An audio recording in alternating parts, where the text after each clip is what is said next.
Bismillahirrahmanirrahim. My beloved countrymen, this is Sheikh Hasina speaking. Bangladesh stands today at the edge of an abyss, a nation battered and bleeding, navigating one of the most perilous chapters in its history. The homeland won through the Supreme Liberation War under the leadership of the father of the nation, Bangabandhu Sheikh Mujibur Rahman, is now ravaged by the monstrous onslaught of extremist communal forces and foreign perpetrators. Our once serene and fertile land has been reduced to a wounded, blood-soaked landscape. In truth, the entire country has become a vast prison, an execution ground, a valley of death. Everywhere, one hears only the cries of the people struggling to survive amid destruction.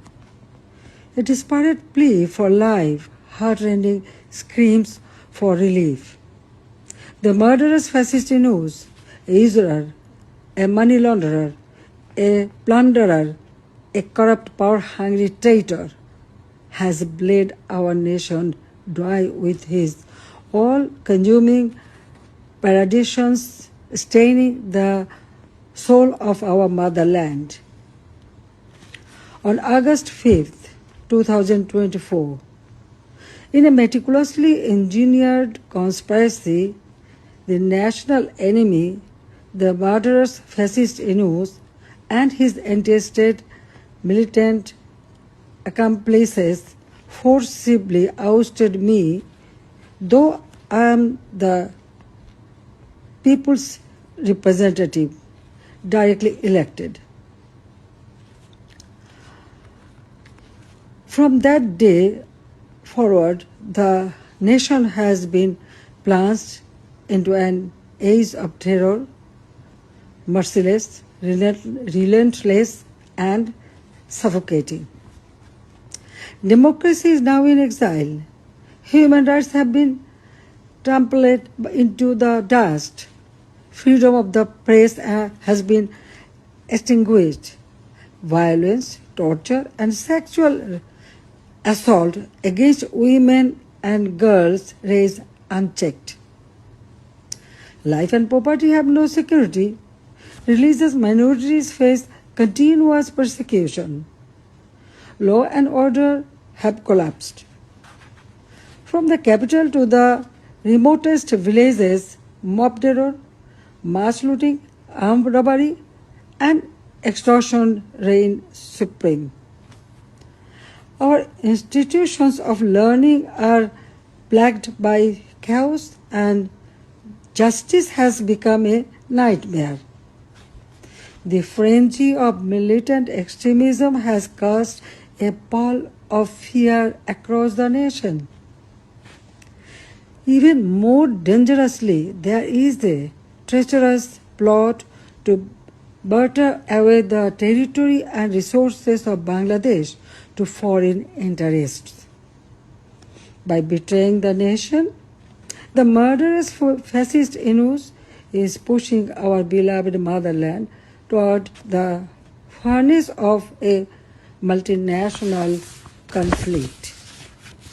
In this grave hour, the entire nation must rise, united and galvanized by the spirit of our great liberation war, to overthrow the foreign serving puppet regime of this national enemy. At any cost, the brave sons and daughters of Bangladesh must defend and restore the constitution written in the blood of martyrs, reclaim our independence, safeguard our sovereignty, and revive our democracy. Let us, all democratic, progressive, and non-communal forces of the pro-liberation camp, take a solemn oath to build a human and welfare-oriented democratic state. and to confront with unyielding resolve the treacherous designs of the murderous fascist Yunus and his collaborators. My dear, honest, hardworking, and patriotic people of Bangladesh, our nation is stifled by an unelected, violent regime whose false promises have quickly been supplanted by chaos, violence, hatred, and corruption. Faced with lawlessness and erosion of your democratic rights, your courage and strength is tested on a daily basis. Please do not give up now.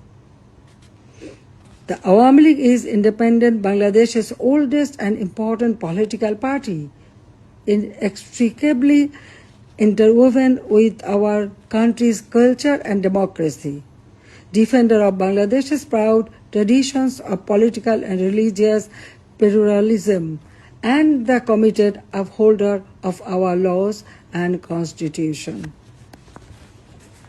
At this darkest time for our countrymen and women, we reaffirm our determination to help you restore the thriving homeland that was snatched away from you. The Awami League calls for the following action to help unify Bangladesh and banish the divisive actions of the past 12 months.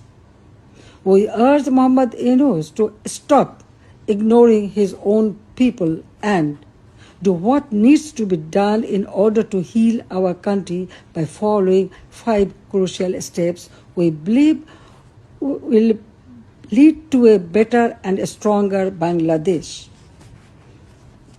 First, restore democracy by removing the illegal Yunus administration.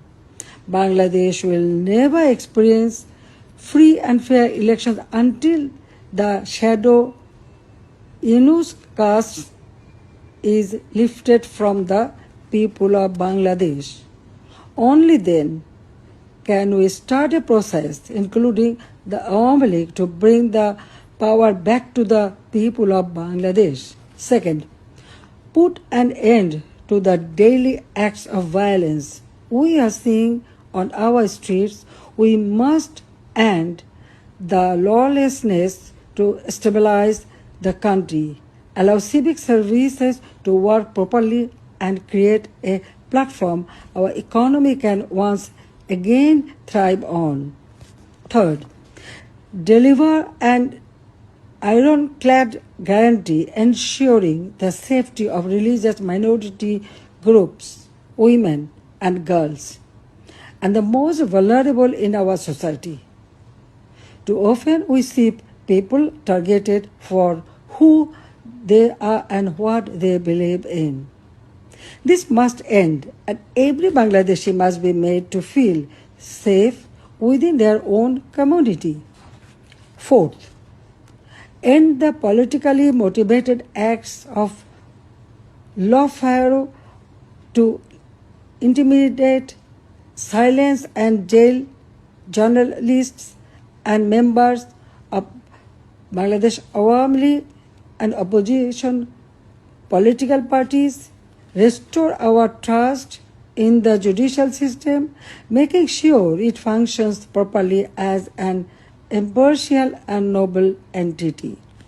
Fifth, invite the United Nations to conduct a new and truly impartial investigation into the events of the past year. We need the purification of truth in order to reconcile, heal, and move on as countrymen, rejecting the selfish pursuit of vengeance.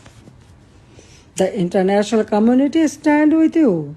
The interim government has failed to listen your voices, but together we are strong and together we can make our demands heard. Join us in the fight to take back our nation from those who seek to destroy it. Help us rebuild our democracy in Bangladesh. Joy Bangla, Joy